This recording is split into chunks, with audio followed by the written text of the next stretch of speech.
Hi dears, welcome back. അപ്പോൾ ഇന്ന് ഞാൻ വന്നിരിക്കുന്നത് നല്ല ഹെൽത്തി ആയിട്ടുള്ളൊരു ബ്രേക്ക്ഫാസ്റ്റിൻ്റെ റെസിപ്പി ആയിട്ടാണ്. നമുക്കിന്ന് റാഗി ഇഡലിയും ദോശയും തയ്യാറാക്കിയെടുക്കുന്നത് എങ്ങനെയാണെന്ന് നോക്കാം. ഡയബറ്റീസ് ഉള്ളവർക്കും വണ്ണം കുറയ്ക്കാൻ ആഗ്രഹിക്കുന്നവർക്കും കുഞ്ഞുങ്ങൾക്കും ഒക്കെ കൊടുക്കാൻ പറ്റിയ നല്ല ഹെൽത്തി ആയിട്ടുള്ളൊരു ഫുഡാണ്. നല്ല സോഫ്റ്റും ടേസ്റ്റി ആയിട്ട് റാഗി ഇഡലിയും ദോശയും തയ്യാറാക്കിയെടുക്കുന്നത് എങ്ങനെയാണെന്ന് നോക്കാം. ആദ്യം ഞാനിവിടെ 1.5 കപ്പ് റാഗി എടുത്തിട്ടുണ്ട്. ഞാൻ എടുത്തിരിക്കുന്ന കപ്പ് 240 ml ആണ്. നല്ല ക്വാളിറ്റി ഉള്ള റാഗി നോക്കി വാങ്ങാം കേട്ടോ. 1/2 കപ്പ് ഇഡലി അരി ഇല്ലെങ്കിൽ സാധാരണ പച്ചരി എടുത്താലും മതി. ഇനി ഇതെല്ലാം കൂടി നന്നായിട്ട് കഴുകി വൃത്തിയാക്കി എടുക്കുക. കുറഞ്ഞത് ഒരു 3 പ്രാവശ്യമെങ്കിലും നന്നായിട്ട് കഴുകിയെടുക്കുക കേട്ടോ. ഇപ്പോൾ ഇതാ കഴുകി വൃത്തിയാക്കി വെച്ചിട്ടുണ്ട്. ഇനി ഇതിലോട്ട് കുറച്ച് വെള്ളം കൂടെ ചേർത്തിട്ട് കുതിർന്ന് വരാൻ വേണ്ടിയിട്ട് മാറ്റി വയ്ക്കാം. അരി ഒന്നും ചേർക്കാതെ റാഗി മാത്രം ചേർത്തിട്ടും ഇഡലിയും ദോശയൊക്കെ ഉണ്ടാക്കാറുണ്ട്. പക്ഷേ അതിനേക്കാളും കഴിക്കാൻ ടേസ്റ്റ് കുറച്ച് അരിയും കൂടെ ചേർക്കുമ്പോഴാണ്. ഇപ്പോൾ റാഗി മാത്രം ചേർത്തിട്ട് ദോശയൊക്കെ ചുട്ട് കൊടുക്കുമ്പോൾ ചിലപ്പോൾ കുട്ടികളൊന്നും കഴിക്കില്ല. ഇനി നമുക്ക് വേണ്ടത് ഉഴുന്നാണ്. 1/2 കപ്പ് ഉഴുന്നാണ് എടുത്തിരിക്കുന്നത്. ഇതിലോട്ട് 1/2 ടീസ്പൂൺ ഉലുവ കൂടി ചേർത്ത് കൊടുക്കാം. ഉലുവ ചേർക്കുമ്പോൾ നല്ല ടേസ്റ്റും മണമൊക്കെ കിട്ടും കേട്ടോ. ഇനി ഇതും നന്നായിട്ട് കഴുകി വൃത്തിയാക്കിയെടുക്കാം. വൃത്തിയാക്കിയതിന് ശേഷം ഇതിലോട്ട് വെള്ളം ഒഴിച്ചിട്ട് 5 മണിക്കൂർ കുതിർന്ന് വരാൻ വേണ്ടിയിട്ട് വയ്ക്കാം. ഇപ്പം 5 മണിക്കൂർ കഴിഞ്ഞിട്ടുണ്ട്.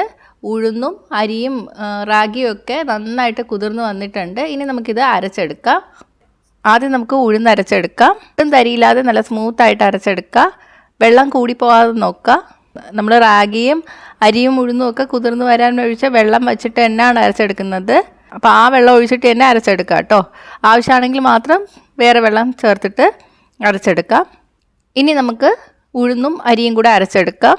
അപ്പോൾ അതാ ഇതിലോട്ട് ഞാനൊരു 1/4 കപ്പ് അവലും കൂടെ ചേർത്ത് കൊടുക്കുകയാണ്. അവലില്ലെങ്കിൽ കുറച്ച് ചോറ് ചേർത്ത് കൊടുക്കുക കേട്ടോ. അപ്പോൾ ഇത് ചേർക്കുമ്പോൾ ഇഡലിയൊക്കെ നല്ല സോഫ്റ്റായിട്ട് വരും. സാധാരണ ദോശയുടെയും ഇഡലിയുടെയൊക്കെ റെസിപ്പി ഞാൻ നേരത്തെ അപ്ലോഡ് ചെയ്തിട്ടുണ്ട്. നല്ല സോഫ്റ്റ് ആയിട്ടുള്ള ദോശയും ഇഡലിയൊക്കെ എങ്ങനെ തയ്യാറാക്കി എടുക്കാമെന്ന്.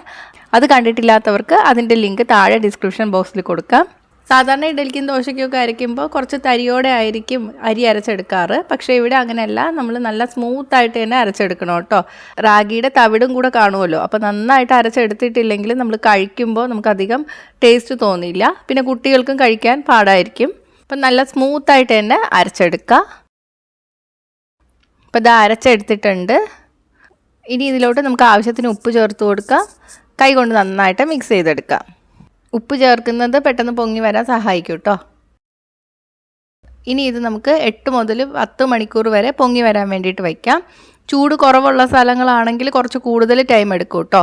തണുപ്പുള്ള സ്ഥലങ്ങളിലാണെങ്കിൽ ഓവനകത്ത് വയ്ക്കാം. അല്ലെങ്കിൽ ഇളം ചൂടുള്ള വെള്ളത്തിനകത്ത് ഈ മാവ് ഇറക്കി വെച്ചാലും പെട്ടെന്ന് തന്നെ പൊങ്ങി കിട്ടും.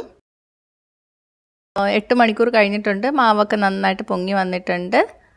ഇതിപ്പോൾ കട്ടി കൂടുതലാണ്. ദോശ തയ്യാറാക്കുമ്പോൾ കുറച്ചും കൂടെ വെള്ളം ചേർത്ത് കൊടുക്കേണ്ടി വരും. അപ്പോൾ നമുക്ക് ഇത്രയും മാവ് വേണ്ട ഇന്നത്തേക്ക്. കുറച്ച് മാവ് എടുത്തിട്ട് ദോശ ഇഡലി ഉണ്ടാക്കാം. ബാക്കി നമുക്ക് ഫ്രിഡ്ജിൽ വയ്ക്കാം. ഫ്രിഡ്ജിൽ വയ്ക്കുമ്പോൾ നിങ്ങൾ പ്ലാസ്റ്റിക് കണ്ടെയ്നറിനകത്ത് മാവ് ഒഴിച്ചതിന് ശേഷം എയർ ടൈറ്റ് ആയിട്ട് അടച്ചു വയ്ക്കുക. സ്റ്റീലിനേക്കാളും അതാണ് നല്ലത്. പുളിച്ചു പോകില്ല. ഞാനിപ്പോൾ ഏകദേശം 1.5 കപ്പോളം മാവ് എടുത്തിട്ടുണ്ട്. ഇതിലോട്ട് 1/4 ടീസ്പൂൺ ബേക്കിംഗ് സോഡ ചേർത്ത് കൊടുത്തിട്ടുണ്ട്. നന്നായിട്ട് മിക്സ് ചെയ്തെടുക്കുക. ഇന്നലെ ചേർത്ത ഉപ്പൊക്കെ കറക്റ്റായിരുന്നു. ഉപ്പ് കുറവാണെങ്കിൽ ആവശ്യത്തിന് ചേർത്ത് കൊടുക്കുക. നന്നായിട്ട് മിക്സ് ചെയ്തെടുക്കുക. ഇനി നമുക്ക് ആദ്യം ഇഡലി തയ്യാറാക്കി എടുക്കാം. തട്ടിലോട്ട് എണ്ണ തേച്ച് കൊടുക്കുക. മാവ് ഒഴിച്ചു കൊടുക്കാം. ഇനി ഇത് ഇഡലി പാത്രത്തിലോട്ട് വെച്ച് കൊടുക്കാം. 15 മുതൽ 20 മിനിറ്റ് വരെ എടുക്കും വെന്ത് കിട്ടാൻ വേണ്ടിയിട്ട്.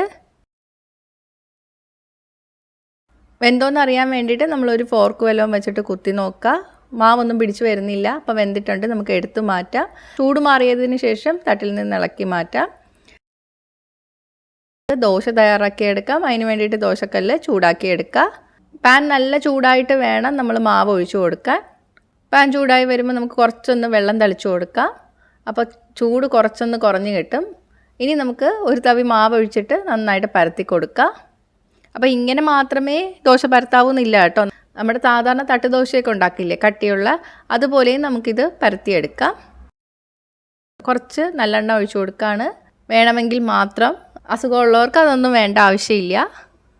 മൊരിഞ്ഞ് വരുമ്പോൾ നമുക്ക് മറിച്ചിട്ട് കൊടുക്കാം. അപ്പോൾ ഇത്രയേ ഉള്ളൂ, നമ്മുടെ ദോശ തയ്യാറായിട്ടുണ്ട്. ചൂടോടെ തന്നെ കഴിക്കണം കേട്ടോ, അതാണ് ടേസ്റ്റ്. അപ്പോൾ നമ്മുടെ ചമ്മന്തിയും സാമ്പാറും ഒക്കെ റെഡിയായിട്ടുണ്ട്. അതിൻ്റെ കൂടെ ഇഡലിയും. അപ്പം ഞാൻ ഇതൊന്ന് മുറിച്ച് കാണിച്ചു തരാം. നല്ല സോഫ്റ്റാണ്. അതുപോലെ തന്നെ ദോശയും നല്ല ടേസ്റ്റാണ് കേട്ടോ. അപ്പോൾ ഒന്ന് ട്രൈ ചെയ്യുക. കുട്ടികൾക്കും വലിയവർക്കും ഒക്കെ കഴിക്കാവുന്ന നല്ല ഹെൽത്തി ആയിട്ടുള്ള ദോശയാണ്. അപ്പോൾ ഇതുവരെ ട്രൈ ചെയ്തിട്ടില്ലാത്തവരൊന്ന് ട്രൈ ചെയ്ത് നോക്കണം കേട്ടോ. വണ്ണം കുറയ്ക്കാനും ഡയബറ്റീസ് ഉള്ളവർക്കും കുഞ്ഞുങ്ങൾക്കും ഒക്കെ കഴിക്കാൻ പറ്റിയ റെസിപ്പിയാണ്. ട്രൈ ചെയ്തിട്ട് നിങ്ങളുടെ അഭിപ്രായങ്ങൾ കമൻറ്റ് ചെയ്യുക. ഇഷ്ടമായെങ്കിൽ ലൈക്കും ഷെയറും ചെയ്യുക, ഇഷ്ടപ്പെട്ടില്ലെങ്കിൽ ഡിസ്ലൈക്കും ചെയ്യുക. കൂടുതൽ റെസിപ്പികൾക്കായിട്ട് ചാനൽ ഇതുവരെ സബ്സ്ക്രൈബ് ചെയ്തിട്ടില്ലെങ്കിൽ സബ്സ്ക്രൈബ് ചെയ്യാനും മറക്കല്ലേ. അടുത്തൊരു റെസിപ്പിയായിട്ട് കാണാം. ബൈ.